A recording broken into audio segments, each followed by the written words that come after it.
Kanwil BPN Palembang menegaskan penerbitan sertifikat tanah paling cepat selama 3 bulan. Untuk penerbitan surat ukur tanah paling cepat selama 3 hari. Hal itu ditegaskan menyusul informasi yang keliru di masyarakat. Proses penerbitan sertifikat hak milik harus melalui proses panjang dan memakan waktu minimal 3 bulan setelah semua proses pengukuran tanah dan lainnya rampung. Terhadap permasalahan ini sudah kami lakukan penelitian. Ya, jadi mohon maaf teman-teman semua, kami kan butuh waktu juga nih untuk melakukan penelitian. Dan setelah kita lihat ternyata tidak benar Pak, hanya 3 hari. Ya, bahwa sebenarnya penerbitan tersebut dahulu kebetulan itu adalah masuk proyeknya adjudikasi.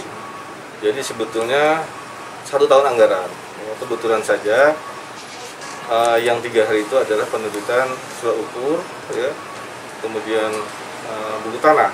Ya.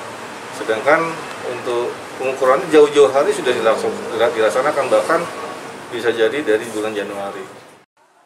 Informasi terkait penerbitan sertifikat tanah dapat diakses melalui standar operasional yang ada di BPN. Yudi Kiswanto, Kompas TV, Palembang, Sumatera Selatan.